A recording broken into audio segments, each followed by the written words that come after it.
The crystal shattered into 1,000 pieces. An explosion of splinters and scarlet drops stained the pristine wall, like blood spattering an artist's canvas. The sound was sharp, cutting, and for an instant it seemed to freeze time. Clara's scream hung in the air. A strangled sound, trapped in the throat of a woman caught by surprise, unprepared for a situation of pure domestic violence. The hands of Luca, her son-in-law, were still outstretched, claws ready to grasp the air, the fingers still vibrating from the impact just delivered. His eyes, usually a serene blue, were now two cloudy pools, agitated by a dark fury, a storm ready to devastate anyone who dared to approach.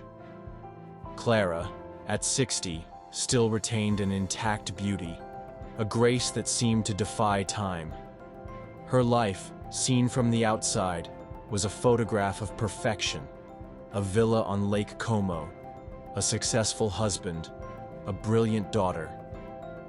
And yet, that evening, standing in the aseptic and luxurious kitchen, she found herself faced with a disaster that, in reality, was only the beginning. And stay until the end for the final twist. Before continuing, subscribe to the channel, activate the bell. Clara's life seemed to have come out of a luxury catalog. Alessandro, her husband, was a successful real estate developer, always impeccable, with that air of superiority that had once made her feel safe. A villa on Lake Como, discreet servants, refined dinners and exotic vacations. And then there was Julia, her 30-year-old daughter, brilliant, career-oriented, the true pride of the family. But behind that golden patina was an abyss. Alessandro had become a stranger within those walls. Conversations had been reduced to practical exchanges, nights were cold and silent, and business trips were more frequent and full of evasive excuses. Clara had stopped asking questions, perhaps out of fear of the answers. Julia, trapped in the vortex of work, was distant, distracted, too absorbed in her ambitions to notice her mother's loneliness. Clara felt invisible. The lively and passionate woman she once was had slowly faded away, suffocated by a loveless routine, by a growing sense of uselessness. Luca had entered their lives 3 years earlier as Julia's boyfriend. Tall, athletic, with an open smile and eyes of a magnetic blue. A successful architect, but without the presumption typical of many men in his environment. And above all, kind. At first, he was just the future son-in-law. Then something changed. With Alessandro always absent and Julia absorbed in work, Luca had become a constant presence. He helped Clara with small things, listened to her, made her feel important again. The conversations became more and more frequent, confidential.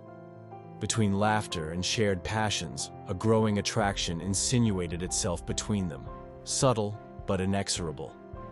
Clara tried to repress those feelings. She felt guilty. She loved her daughter, and she knew that what was happening was wrong. But loneliness was too strong a call, and Luca was insistent. It was like damming a dam that was about to give way. And what would you have done in Clara's place? Write it in the comments. I want to know what you think about this delicate and dangerous situation. Clara confided everything to Beatrice, a trusted friend. Beatrice did not judge her, but warned her.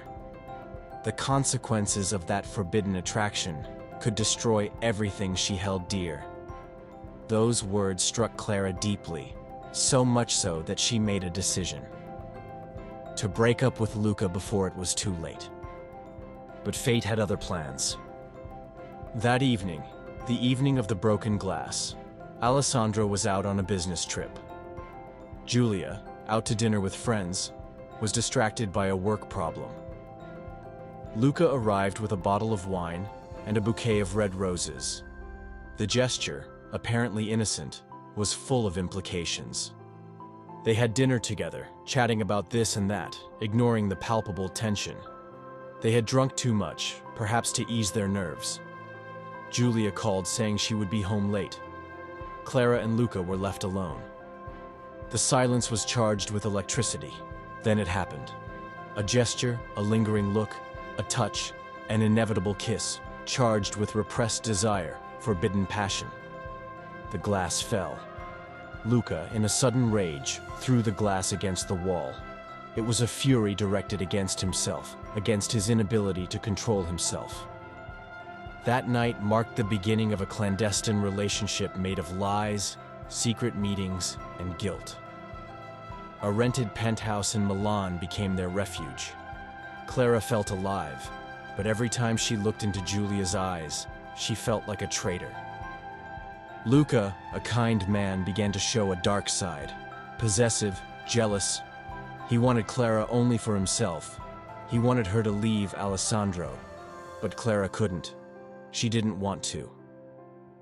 Julia began to suspect something. Alessandro, returning from his travels, was colder than ever. One evening, without looking her in the eyes, he said to her, "I know you're hiding something from me. I just hope you know what you're doing." The truth came out brutally. Julia found a message on Luca's phone. It was unmistakable. The pain in Julia's voice on the phone was heartbreaking. "Mom, how could you?" The confrontation was devastating with her mother, Clara. Alessandro looked at her with contempt. Julia couldn't even speak to her. Clara then moved into a small attic in Milan and began therapy. The pain was immense, but she slowly began to understand, to forgive herself. One day she received an unexpected phone call. It was Alessandro, her husband. He asked her to meet. She imagined him as he was, younger and also a handsome man. When she saw him, she was shocked. He was old, tired. He offered her a coffee and then spoke. "I know I haven't been a good husband. I neglected you, and I cheated on you." Clara, incredulous, asked, "With whom?" Alessandro hesitated. "With Luca's mother." The silence fell heavy as a boulder. A tangle of betrayals, unspeakable secrets and lives intertwined in a drama with no way out. Clara, shocked but relieved, understood that it was time to turn the page. She had lost her daughter's trust, and she had also lost her husband. She was left alone. But perhaps, right there, she was starting to find herself again. The future was uncertain, but Clara was ready to face it with a new awareness. And perhaps one day she would find the strength to rebuild the destroyed bridges. If you liked the story, leave a like and subscribe to the channel.